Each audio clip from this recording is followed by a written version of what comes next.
एक समय की बात है जब देवर्षि नारद जी भगवान विष्णु से भेंट कर विदा हो चुके थे। उनके जाने के बाद भगवान विष्णु ने शिव की इच्छा से एक अद्भुत माया रची। नारद जी जिस मार्ग से जा रहे थे उसी मार्ग में एक अत्यंत सुंदर नगर का निर्माण कर दिया। उस नगर का राजा शीलनिधि था, जिसकी एक कन्या थी, अत्यंत रूपवती, गुणों में दक्ष और अद्भुत आभूषणों से विभूषित। उस दिन उसी कन्या का स्वयंवर आयोजित था। भारतवर्ष के कोने कोने से राजा और युवराज वहां उपस्थित हुए थे। खूब चहल पहल थी।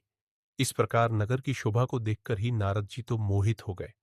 राजा ने देखते ही उन्हें प्रणाम किया और स्वर्ण सिंहासन पर उन्हें बैठाया और विधि पूर्वक उनकी पूजा की।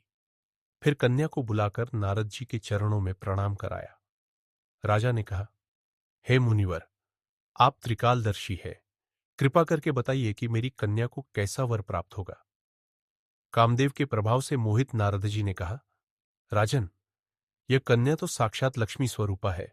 इसका पति तो त्रिलोकीनाथ, शिव समान पराक्रमी, कामदेव को भी पराजित करने वाला होगा।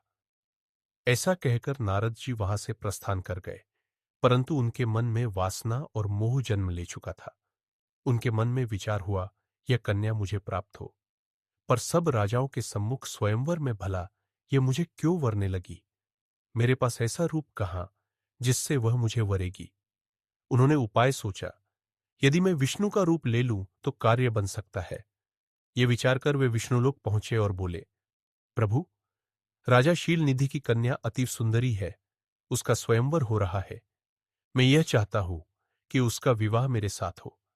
आप अपना रूप मुझे प्रदान कर दीजिए, मैं हरि रूप होकर उससे विवाह कर सकूंगा, आपकी अतीव कृपा होगी।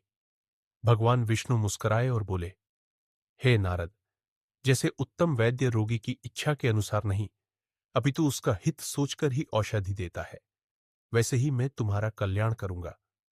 यह कहकर परम विष्णु ने शिव माया समझकर नारद जी को विदा किया। विदा करते समय उसे बानर रूप देकर यह भी कहा, हे नारद, मैंने तुमको हरि का रूप दे दिया है।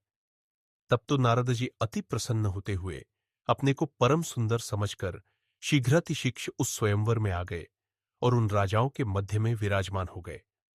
अपने आप को सभा में बैठे हुए इंद्र के समान शोभायुक्त समझने लगे, परंतु यह बानर रूप केवल कन्या देख सकती थी। अन्य लोग नारद जी को उनके वास्तविक रूप में ही देख रहे थे। सभा में दो रुद्रगण ब्राह्मण वेश में उपस्थित थे, जो नारद जी की रक्षा हेतु आए थे।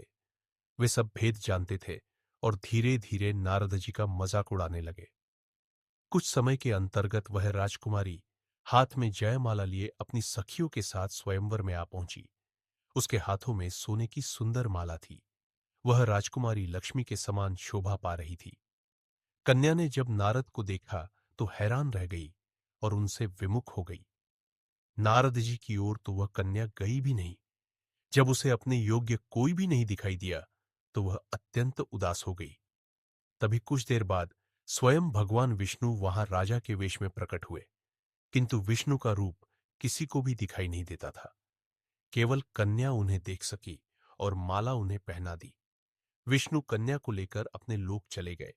सबके सब राजा मुनि नारद जी के साथ निराश होकर वहां से उठ गए।